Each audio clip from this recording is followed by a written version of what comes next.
ሰላም ጤና ይስጥልን ውድ በአገር ውስጥና በውጭ የምትገኙ ቤተሰቦቻችን ከገበታ ሚዲያ የዕለቱን አበይት ዜናዎችንና ትኩስ መረጃዎችን ይዘንላችሁ ቀርበናል። አብራችሁን ቆዩ። በቅድሚያም አርዕስተ ጉዳዮቹን ህወሓት በድሮን ተመታ፣ በሰሜን ኢትዮጵያ የለየለት ጦርነት ሊቀሰቀስ ነው የሚል ከፍተኛ ስጋት በነገሰበት በዚህ ወቅት የኢትዮጵያ አየር ኃይል ህወሓት ላይ የድሮን ጥቃት መፈጸሙ ታውቋል። የድሮን ጥቃቱ ህወሓት ከኢትዮጵያ ታሪካዊ ጠላቶች በታጠቃቸው ጸረ ድሮንና ጸረ ታንክ መሳሪያዎች ላይ ያነጣጠረም ነበር ተብሏል። አነጋጋሪውን መረጃ ተደምጡታላችሁ።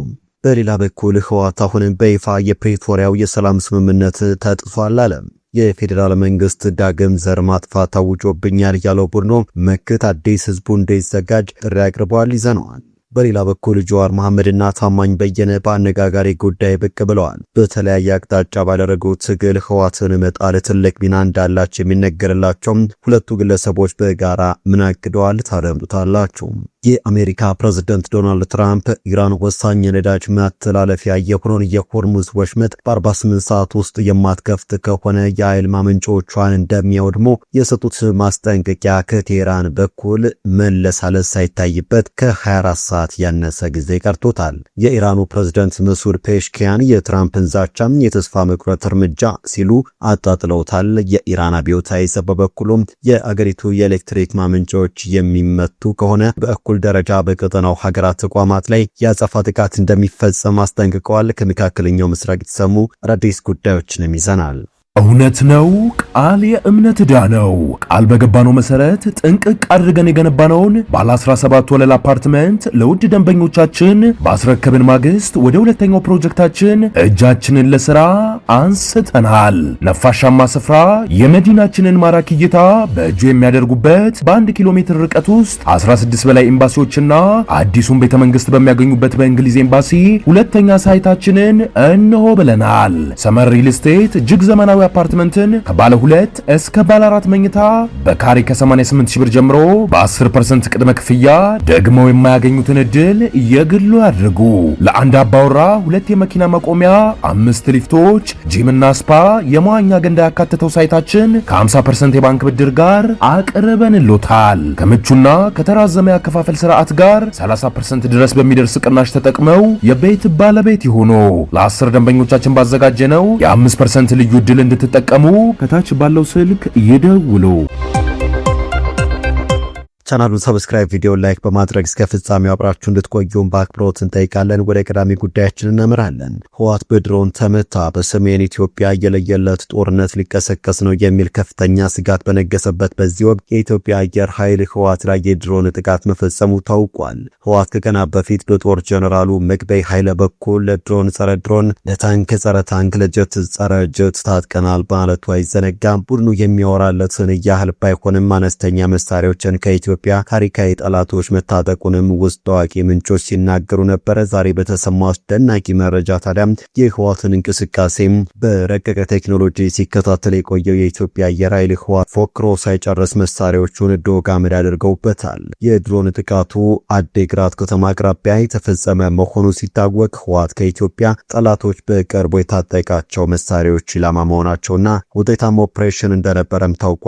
የድሮን ጥቃቱ አየር ኃይሉ በቅርቡ በታጠቀው ኢትዮጵያና ራሻ እጅ ብቻ በሚገኘው ኦሪዮን ድሮን የተፈጸመ ሲሆን ኦፕሬሽኑ ህወሓትን ባዶ እጁን ከማስቀረቱ በላይ የአዲሱ ዘመናዊ ድሮን አስደናቂ አቅም የታየበት ነው ተብሏል። የድሮን ጥቃቱ ህወሓትና ሻቢያ ከፌዴራል መንግስቱ ጋርም ሊጀምሩት ነው ተብሎ በተደጋጋሚ ሲነገርለት የነበረው አስከፊ ጦርነት ጅማሮ እንዳይሆን ግን ከፍተኛ ስጋትን ፈጥሯል። ህወሓትም ሲፎክርበት የነበረው መሳሪያ እጁ ላይ ወደ አመድነት ከተቀየረበት በኋላ አሁን የፕሪቶሪያ የሰላም ስምምነት በይፋ ፈርሷል።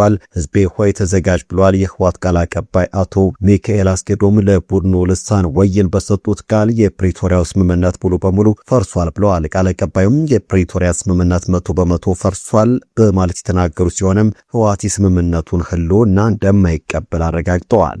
ህወሓት የፌዴራል መንግስት ዳግም ዘር ማጥፋት አውጆብኛል በማለት መክት ላለው ጦርነት የተዘጋጀ መሆኑን ገልጿል። ቃል አቀባዩን በቃለ መጠይቃቸው የህልውና ጉዳይ ነው ካሉት መክት በተቃራኒ ቆመዋል ያሏቸውን የቡድን ተቃዋሚዎች የብሔር ክህደት እንደመፈጸም ይቆጠራል ሲሉ ወንጅለዋል። የፕሪቶሪያውን ስምምነት መፍረስ በይፋ ያወጀው ህወሓት ችግሩን ወደ ፌዴራል መንግስትም ገፍቶታል። ህወሓት የፕሪቶሪያው ስምምነት ሙሉ በሙሉ ፈርሷል ያለው ከፌዴራል መንግስት ጋር የገባበት ውጥረት ባየለበት ወቅት ነው።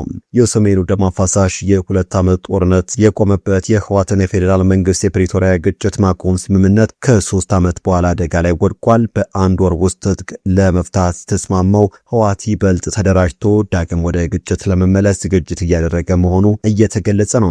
በፌዴራል መንግስት በኩልም የህወሓትን የጦርነት ዝግጅት በይፋ በመግለጽ በትግራይ አዋሳኝ አካባቢዎች ሰራዊት ማስተማራቱ ይነገራል። ጠቅላይ ሚኒስትር አብይ አህመድ የህወሓትን የዳግም ጦርነት ዝግጅት በማረጋገጥ የሚፈጠረውን ትንኮሳ ለመመከት በቂ ዝግጅት መደረጉን መጠቆማቸው ይታወሳል።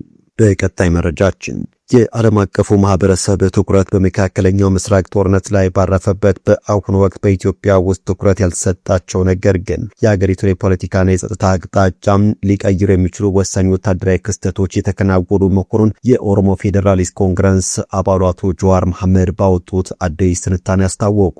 የፌዴራል መንግስት የትግራይና የኤርትራን ስጋት ለማምከር በሚል አብዛኛውን የመከላከያ ሰራዊት ወደ ሰሜን ግንባር ማንቀሳቀሱን ያወሳው ይህ ጽሑፍ ሰራዊቱ አሁንም በአፋርና ሁመራ ድንበር አካባቢዎች የሰፈረ መሆኑንና አንዳንዶች ወደ አማራ ክልል ተመልሷል በማለት የሚያሰራጩት መረጃ ትክክል አለመሆኑን ገልጿል። የጦር አዛዦች የመካከለኛው ምስራቅ ፖለቲካዊ ውጥረት እንደተረጋጋ የማጥቃት እርምጃ ለመውሰድ በተጠንቀቅ እንዲቆሙ መታዘዛቸውን አቶ ጀዋር አብራርተዋል። ይሁን እንጂ ሰራዊቱ ወደ ሰሜን መዛወሩን ተከትሎ በኦሮሚያና በአማራ ክልሎች የተፈጠረውን የጸጥታ ክፍተት የሁለቱም ክልል ታጣቂዎች በሚገባ እየተጠቀሙበት ይገኛሉ ሲሉ ጀዋር ጽፈዋል።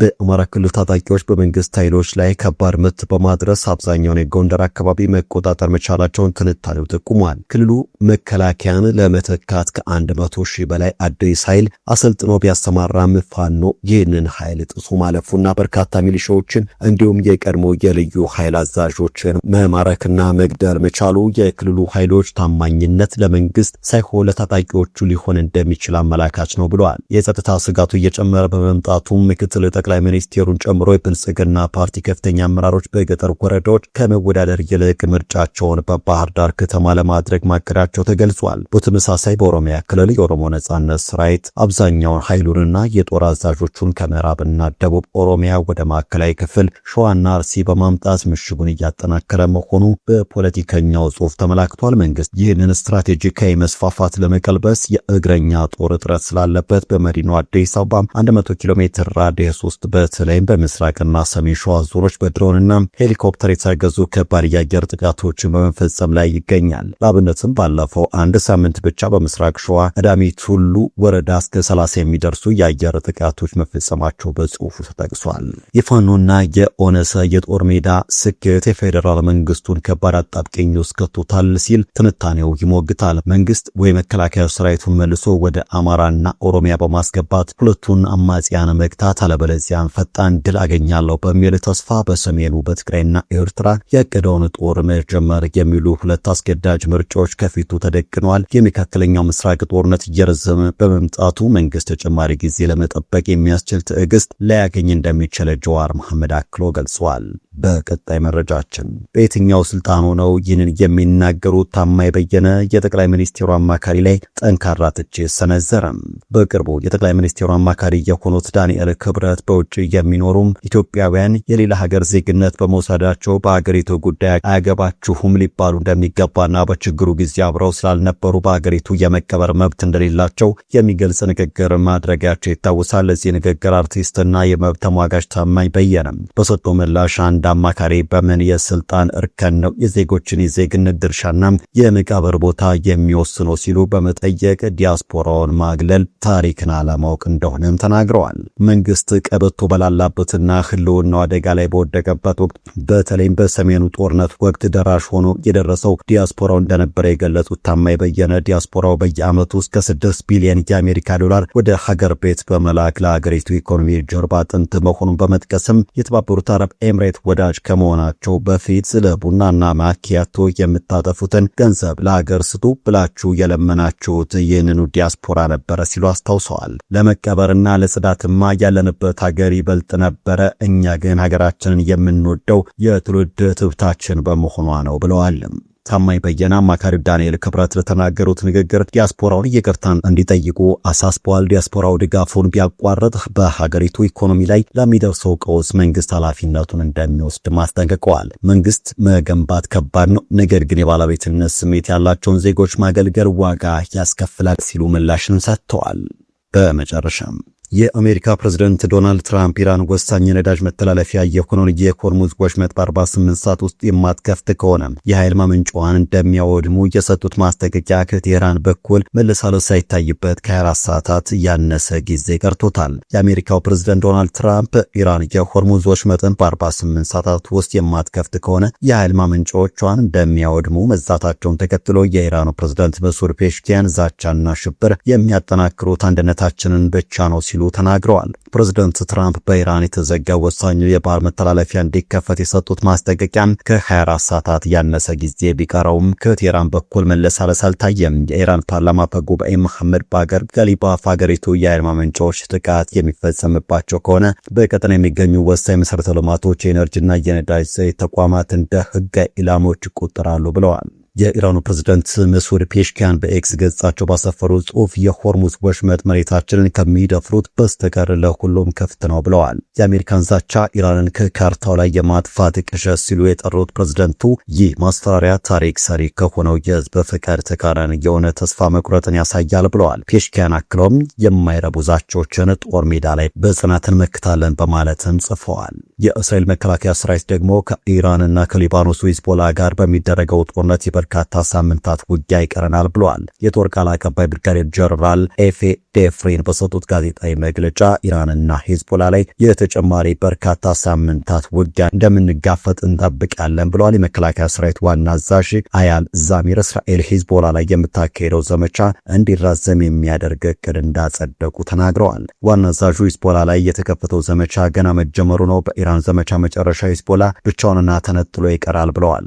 ሂዝቦላ ላይ የተከፈተው ዘመቻ የተራዘመ ነው፣ ለዚህም ተዘጋጅተናል ሲሉ አክለዋል። አሁን በጸደቀው እቅድ መሰረት የእስራኤል ጦር ወደ ሊባኖስ ገብቶ የከፈተውን ውስን ኢላማ ያለው የምድር ዘመቻና ጥቃቶች ለማሳደግም መዘጋጀቱን ዛሚር ጠቅሷል። ስጋቶቹ ከድንበር ተገፍተውም እስከሚርቁ ድረስ አናቁምም፣ ለሰሜን እስራኤል ነዋሪዎች የረጅም ጊዜ ደህንነት ይረጋገጣል ሲሉም ተደምጠዋል። ይህ እቅድ መጽደቁ የተሰማው እስራኤል ሊባኖስ ላይ መጠነ ሰፊ ወረራ ትፈጽማለች የሚል ስጋት ባየለበት ወቅት ነው። አሜሪካና እስራኤል ኢራን ላይ ጦርነት መክፈታቸውን ተከትሎ የቴህራን አጋር የሆነው ሂዝቦላ እስራኤል ላይ ሮኬቶችን ተኩሷል። እስራኤል ይህንን ተከትሎ ሊባኖስ ውስጥ በከፈተችው ጥቃት ከ1000 በላይ ሰዎች መገደላቸውን የሀገሪቱ ጤና ሚኒስቴር አስታውቋል። ከዚህ ውስጥም 118 ህጻናትና 40 የጤና ሰራተኞች ይገኙበታል። ውድ ተመልካቾቻችን ለዛሬ ያዘጋጀንላችሁ አበይት ዜናዎች እነዚህ ነበሩ። ገበታ ሚዲያን ሰብስክራይብ በማድረግ ቤተሰብ የሆኑ ጤና ይስጥልን።